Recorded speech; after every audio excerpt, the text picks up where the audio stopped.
నమస్తే, నేను మీ కుప్ప పద్మిని. ఇన్నాళ్ళు మీ సపోర్ట్‌ని నాకందిస్తూ, మీ ప్రేమని నాకందిస్తున్న ప్రతి ఒక్కరికి కృతజ్ఞతలు. ఇప్పుడు చూడబోతున్న ఈ వీడియో కూడా ఖచ్చితంగా మీకు ఉపయోగపడుతుంది. లైక్, షేర్ అండ్ సబ్స్క్రైబ్ చేసి మీ ఇష్టాన్ని, అలాగే మీ సపోర్ట్‌ని నాకందించండి. అలాగే ఈ వీడియో పట్ల మీ అభిప్రాయాన్ని కామెంట్ సెక్షన్‌లో కామెంట్ చేసి నాకు తెలియజేయండి. నమస్తే. నమస్తే. Welcome to our channel. నేను పద్మిని. ప్రస్తుతం మనతో పాటు ప్రముఖ ఆధ్యాత్మికవేత్త, astrologer, life coach, Bala Tripura Sundari ఉపాసకురాలు శ్రీమతి సుధ గారు మనతో పాటు ఉన్నారు. మాట్లాడదాం. సుధ గారు నమస్తే అండి. నమస్కారం. ఎలా ఉన్నారు సుధ గారు? ఫైన్. దశల గురించి చాలా అద్భుతంగా వివరిస్తూ ఉన్నారు. ఫైనల్లీ శుక్ర మహర్దశ అందరికంటే ఎక్కువ 20 సంవత్సరాలు ఉండేటటువంటి శుక్ర మహర్దశ.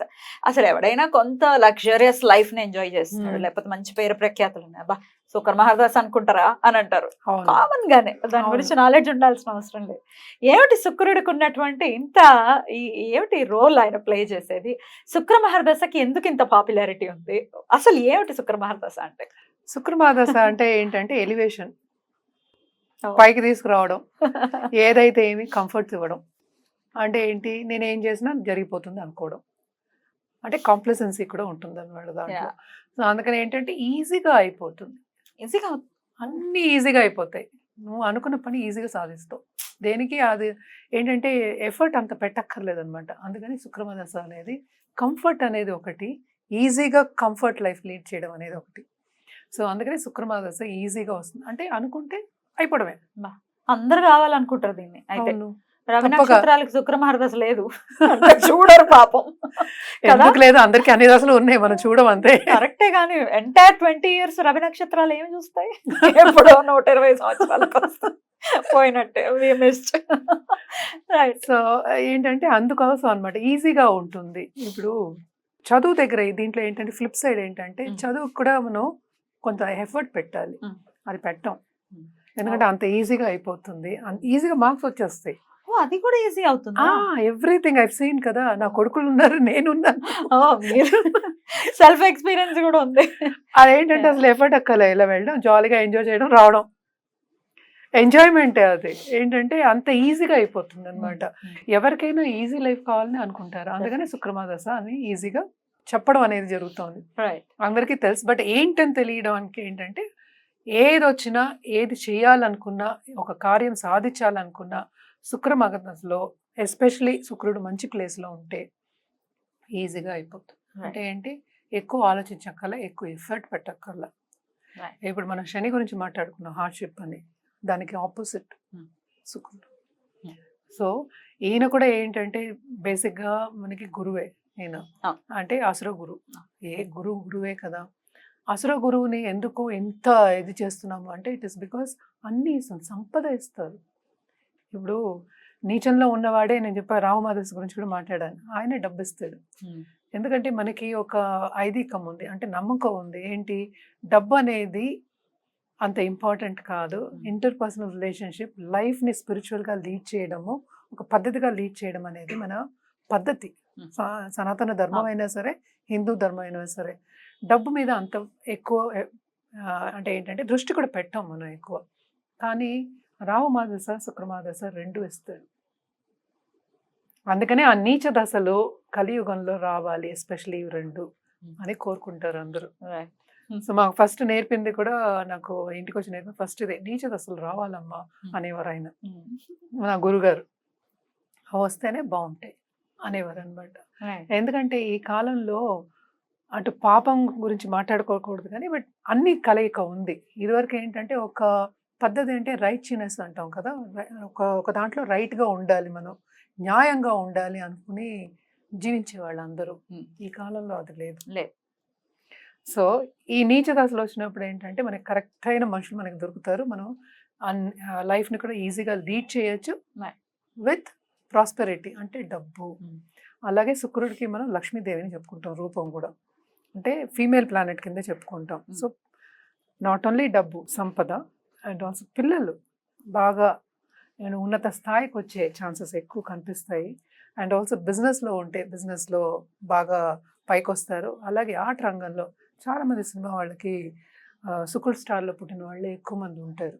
యాక్చువల్లీ మనం చూసాము అంటే అది దశలు వచ్చినప్పుడు పైకి వెళ్ళిపోతారు అనమాట. శుక్రమాదశ అంత వాల్యుబుల్ అనమాట అందరికీ. ఐ మీన్ ఎవరికి వస్తే వాళ్ళకి అనుకుందాం కాసేపు. వస్తే వాళ్ళకి అదే చిన్నప్పుడు వచ్చిందంటే ఫాదర్ కి బాగుంటుంది, Father కి. ఫాదర్ మదర్ కి బాగుంటుంది, ఎవరు చేస్తే వాళ్ళకి కంఫర్ట్ ఇవ్వాలి కనుక. సో ఏదైనా కంఫర్టబుల్ గా అయిపోతుంది అంతే. చాలా అయితే- అదృష్టవంతులు అంటాం. ఆ, అయితే బ్యాడ్ హ్యాబిట్స్ ని కూడా ఇచ్చే పరిస్థితి ఉంటుంది Correct. శుక్రుడు అంటే. And not only that, even that మనం చూస్తూ ఉంటే మన మ్యారిటల్ లైఫ్ అనుకుందాం, దాంపత్య జీవితం అనుకుందాం, దాంట్లో కూడా ఏంటంటే మెయిన్ దాంపత్య జీవితం ప్రాబ్లమ్స్ రావడం కూడా మనం ఎక్కువ శుక్రుడికే చెప్పుకుంటూ ఉంటాం అనమాట. అది ఫ్లిప్ సైడ్ ఆఫ్ ఇట్ అనమాట. బ్యాడ్ హ్యాబిట్స్ వస్తాయి అంటే శుక్ర రాహు కలయిక, ఓకే, అంతే కదా. అంతే. శుక్ర రాహు కలయిక, శుక్ర కేతు కలయిక, లేకపోతే మార్స్ కలయిక, అంటే బహు ఎక్కువ మందిని పెళ్లి చేసుకుంటారు. అదే ఎక్స్ట్రా బహువిధ- మ్యారిటల్ కూడా ఉంటాయి కదా, దీంట్లోనే ఉంటాయి. అందులో ఇంకోటి ఏంటంటే యువతలో వాళ్ళ పార్ట్నర్ని ఇబ్బంది పెట్టడం కూడా చెప్తూ ఉంటాం అన్నమాట. సో ఏంటంటే మళ్ళీ శని టచ్ రావాలి దాంట్లో అంటూ ఉంటాం, కొన్ని నీచ గ్రహాలు టచ్ రావాలి అంటాం అన్నమాట. అలాగే ఇప్పుడు సపోజ్ శుక్రుడు నీచపడ్డాడు, మనకి కన్యలో నీచపడతారు. నీచపడినప్పుడు కూడా ప్రాబ్లమ్స్ ఉంటాయి, ఎందుకంటే అంత దాంపత్య జీవితంలో అనుకూల పరిస్థితి ఉండదు అక్కడ. పార్ట్నర్స్ రారు, వాళ్ళకేమో కావాలనిపిస్తుంది, అంటే ఏంటి క్లోజ్నెస్ ఇష్టం అనిపిస్తుంది, కొంతమంది సెక్షువల్ డిజైర్స్ ఎక్కువ ఉంటాయి. అండ్ ఇష్టం అనిపిస్తుంది, అది రాదు. సో అలాంటప్పుడు ఏంటి అక్కడ మైనసే కదా మరి, తృప్తి లేదు కదా. తృప్తి లేదు. సో అక్కడ పిల్లలకు కూడా ప్రాబ్లం ఉంటుంది. ఇలాంటివన్నీ చాలా చెప్పుకోవచ్చు అనమాట. అండ్ ఆల్సో డిఫెక్ట్స్ ఉంటాయి కొంతమందికి, ఎస్పెషలీ మనకేమో దాంపత్య జీవితంలో చాలా మంది ఇప్పుడు అది పెద్ద సబ్జెక్ట్ అయిపోయింది కదా, బయటకు వచ్చి మాట్లాడుతున్నారు, ఇది వరకు మాట్లాడుకునేవాళ్ళు కాదు. అండ్ ఆల్సో అలాగే సేమ్ సెక్స్ ఇది ఉంటుంది, అది కూడా చెప్పుకుంటాం అన్నమాట. సో దీంట్లో చాలా అట్రాక్ట్ చేస్తా. అది కూడా చాలా ఉంటాయి ఇందులో. బేసిక్ గా వాట్ ఇస్ వీనస్ అట్రాక్షన్ కదా. అదే ఒకవేళ ఇట్లా నీచంగా ఉంటే, నీచంగా ఉంటే అని కాదు, జనరల్ గా చెప్తున్నాను నేను. అంటే ఒకే జెండర్ ని అట్రాక్ట్ చేసుకోవటం అది కూడా ఉంటుంది. వేరియస్ థింగ్ కరెక్ట్, బట్ అదే కదా ఇప్పుడు ఉంది. But we should not be talking about it. Actual గా పర్స్పెక్టివ్ మ్యాటర్స్ గానీ అయినప్పటికీ సమాజం ఒప్పుకునే పరిస్థితి ఉండదు కదా. ఉండదు.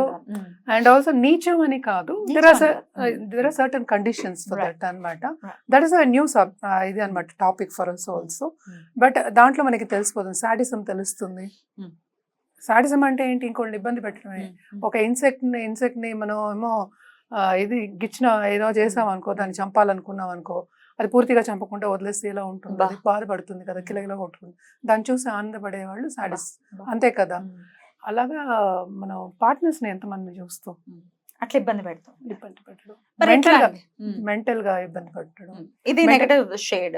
మరి ఎట్లా అండి పాజిటివ్ గానే ఉండాలి, మరి శుక్రుడు పాజిటివ్ గా ఉండాలి అంటే ఏం చేసుకోవాలి? శుక్రుడు పాజిటివ్ గా ఉండాలని లక్ష్మీదేవిని కొలవాలి ఫస్ట్. అది దుర్గాదేవి, ఎనీ దేవి పూజ చేసుకోవచ్చు మనం.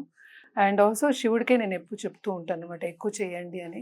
శివ పార్వతులకు అందుకనే ఒక అమ్మవారిది పెట్టుకోవాలని చెప్తూ ఉంటాను అనమాట ఎప్పుడూను. తప్పక ఇవి చేయాలి. అండ్ లైఫ్ పార్ట్నర్ కానీ అలాగే ఇంకా సంపద రావాలన్నా కూడా ఎక్కువ శుక్రుడి మీద కాన్సన్ట్రేట్ చేస్తాం. మార్స్ అండ్ శుక్ర రెండు చూస్తాం అనమాట. అలాగే పొంతున చూసినప్పుడు కూడా అలాగే చేస్తాం, మ్యాచింగ్ చూసినప్పుడు కూడా చూస్తాం, కంపాటబిలిటీ చూసినప్పుడు కూడా చూస్తాం. తప్పక. రైట్ అండి, బ్యూటిఫుల్ గా ఎక్స్ప్లెయిన్ చేశారు. నవగ్రహాలకి సంబంధించి వాళ్ళు ఆ దశలు వచ్చినప్పుడు ఎట్లాంటి రిజల్ట్స్ ని ఇస్తాయి, ఏం చేసుకోవచ్చు ఫర్ ద బెటర్ రిజల్ట్స్ అనేది చాలా బ్యూటిఫుల్ గా ఎక్స్ప్లెయిన్ చేశారు. కృతజ్ఞతలండి. నమస్కారం. నమస్కారం.